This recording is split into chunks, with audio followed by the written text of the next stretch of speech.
I am vengeance. I am the knight. I am Batman. And that's my Batman impression because I'm Jason Inman. And I'm Ashley Victoria Robinson. And I'm not Kevin Conroy, but we are here to talk about Batman, the Dark Knight, the Caped Crusader, the Dark Knight Rises, the Dark Knight Returns, the Dark Knight whatever you want. Triumphant is one of them, I know. This is a question that a bunch of our patrons over at patreon.com/Jawiin have asked. And you can also ask this question over there as well if you go over to patreon.com/Jawiin and join the Super Friends Hall of Justice. Get yourself a little Crisis Club, the 12-part video series where we dissect Crisis on Infinite Earths. You can only get it on our Patreon, and you help support the channel. And we did a poll: best Batman stories. Super Batman stories. This Batman is a little off the beaten track. This actually lost out to best Superman stories, which I admit I was surprised. Well then, why are we doing it? I'm so glad that you asked, Jason. That was such an organic transition. Because we're celebrating Batman Day on September 21st. And I just want to say, DC, I don't appreciate you obfuscating with September 21st, which is Hobbit Day, which is Frodo and Bilbo's birthday, but that's Batman Day this year. So we thought it'd be fun. This is not Why Did Batman Kick the Hobbit's Ass video. This is best Batman stories. They're like 3-5. You gotta. Is it the same day? It's the same day this year because why are Batman Day is a Why are you beating up on J.R.R. Tolkien, Warner Brothers? What's going on with that? He's a war hero. Wait a minute. Warner Brothers owns Lord of the Rings. Yeah. Synergy, fellas. Yeah. But Batman Day is a roving holiday, as is Wonder Woman Day and Superman Ashley, Day. But we thought it'd be fun to celebrate nonetheless. I know you love Robin, little old Robin-y. Little teeny Robin. You love Batman Psychic. I love Nightwing. He's my favorite comic book character of all time. So I'm very curious, as a huge Robin fan, what do you think is what would you put out as the best Batman story of all time? So again, our favorites, not objectives. Right, tough. Right, best is a tough. These question. are our opinions. Nobody is wrong. Shut up, internet. Okay, here you go. I'm the internet. My favorite Batman story is Jeff Loeb and Tim Sale's Dark Victory. Great choice. Is his Dick Grayson origin. The sequel to Long Halloween. Dick Grayson origin. Tim Sale draws Robin with pointy knees, which I love more than anything. I do think Long Halloween is objectively, from a storytelling perspective, better. I do think it should be adapted into a movie because Long Halloween is Batman being a detective. It's a mystery. Truly and earnestly as close to a completely street-level Batman. For me, it encompasses everything that people say they love about Batman when they hold Batman up against literally any other superhero and say that Batman is more real and more grounded. Yep. I think they, as a team, grasped that, and I think that's something that's lacking in a more modern-day Batman. Dark Victory answers that story by showing us why it is important for this universe's world's greatest detective to have a Robin to balance him out, and why that softens him and actually makes him a better superhero and a more complete person. Yeah. So I'm recommending them as companion pieces. They're usually together. There's like a complete Long Halloween and Dark Victory. Yeah. We own both the absolutes. They're sitting right off camera, but I can't pick them up. That's true. They're very heavy. They're Actually, usually. Pick up. Here, I'll get it. They're usually packaged together on a comic book store shelf if you have a nice trade or something like that.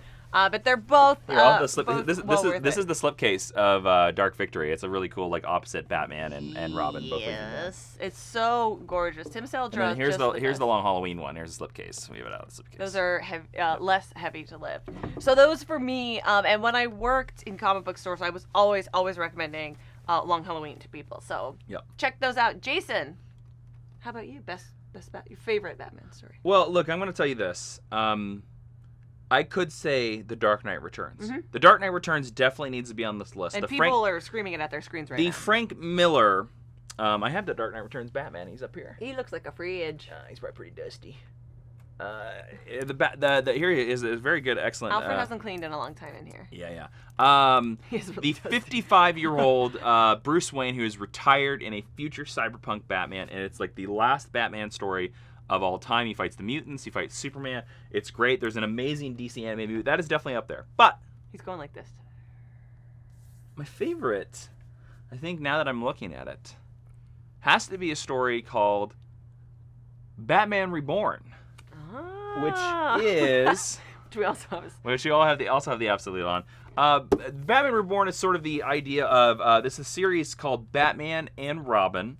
that was written by Grant Morrison and Frank Quitely. The first issue for this title, called Batman and Robin, came out on my birthday. Oh, you can Google Jason's birthday. In 2008, June 3rd. I don't care. I think you can find it online. But this was the series where Dick Grayson finally became Batman, and he took on Bruce Wayne's son as Robin. Now, it was interesting. The coolest thing about this, Grant Morrison wrote 16 issues of the series, and then it goes into his giant epic, because then it later turns into Batman Incorporated, which I also have the absolute of. I think the Grant Morrison run is the best Batman run of all time. I'm just gonna put that out. Just gonna put it all out there. But this run is interesting because it flips the Batman and Robin dynamic. The Robin becomes the serious and grim hero, and Batman becomes the smiley, happy hero. And I think it's such an interesting dynamic, and it's so amazing. There's a panel in this book. That's literally on the slipcover, because here we have Batman smiling, and here we have Robin frowning. There's a panel in this book, I believe it's the beginning of issue 2, where it's Dick Grayson in the Batman costume with the mask off, and he's sitting on the stairs, like kind of face palming because of something that Damian did, and Alfred is like behind him, like kind of like touching his shoulders, and they sort of have a conversation where Dick is like, I don't get it, like, da-da-da-da, I don't know what I'm doing wrong, and stuff like that. And Alfred goes, Bruce thought the same thing about you. Aww. And it's just like the ultimate, because I'm going to put it out here right now, I think I'm as Batman, and I don't care if you think this is sacrilege, I think Dick Grayson was a more interesting Batman than Bruce Wayne, because the idea of Dick having to live up to his mentor is just so much more fascinating than a guy that's constantly like, my parents are dead. You know, like a guy that's like going to just keep punching, a billionaire that's going to keep punching poor people because his parents are dead. I think it's more interesting to watch the story of this orphan boy try to live up to his dad, who is one of the greatest, if not the greatest superhero in all of existence. So Batman Reborn's a really, really good one. But Dark Knight Returns is an amazing one. Another one I'm going to throw out here is Batman Hush.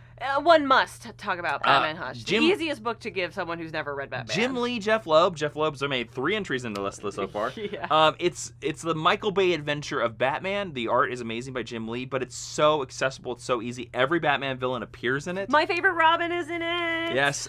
So it's a really, really great accessible story to hand to anybody that is like, I want a good Batman story. And they just made an anime movie of that. Yeah. Ashley, what do you want to add to this list? Man, we've gone through a lot of the ones that I tend to go to give to people. I think Court of Owls deserves an entry on this list. Scott Snyder, Greg Capullo, yep. And I think another Scott Snyder Capullo joint, Black Mirror, deserves to be on this list. Which is sort of the last outing, the last foray of Dick Grayson Batman. Yeah, yes, it is kind of the last story of the Dick Grayson. Yeah, where he fights James Gordon Jr. Yeah, which he's not my favorite villain, but that story. But for Dick, he works. Yeah, for that story is my favorite of the Snyder Capullo. Bat Legacy. There's a great scene in that because Dick Grayson has moved into Wayne Tower or whatever, and Commissioner Gordon comes over to get Wayne Industries help on some sort of case. And Commissioner Gordon's sort of being nervous and stuff like that. And Dick Grayson's like, Commissioner, we're friends. Like, you drove me to prom, sir. And Commissioner Gordon goes, I drove my daughter to prom. You just happened to be in the car. And there's a companion scene to that. I don't think it's in that, but I think it's earlier in the run where he's Batman and he's talking to Gordon up on the roof, and he's like, we like you better than the other guy because you smile. Oh, that's actually in the Grant Morrison run. Yeah. But they're sort of the police force, we like you better. I know they're not intended, but they sort of feel like these mirroring scenes that do the same thing but with a different power dynamic. Yeah. Trying to think about some other ones. Easily, I would say a great Batman story is Batman Adventures. Yeah, the tie-in series to the Batman animated series. If you ever want to learn how to write comics, those adventure books are just perfect. Because they're done in one. Yeah. And they have to be simple. And there's like 5 panels max. It's an economy of storytelling. Yeah, so there's Batman Adventures and there's Batman and Robin Adventures, which are just as good when they rename the series. Another great Batman story I'm trying to think about here. I have a rough list that I prepared. I think Under the Red Hood is a great good story. choice. But I think you have to start out with Death in the Family And again, I'm giving you all 2 books to read. Read them as companion pieces because you get to see Jason Todd's most important bookends. And it's Batman dealing with grief in real time, which is not something that you get to see a lot. We're dealing with a lot of past trauma with Batman. And then I also think this is all pulled from Detective Comics, but Lonely Place of Dying, which is Tim Drake's origin into Robin and watching the evolution of the Bat family, I think that's really cool. You'll have to pull that from a digital series. There's no printed collection of that, unfortunately. I'm also going to pull out is a Batman comic event. It's my favorite Batman comic event of all time. Batman No Man's Land.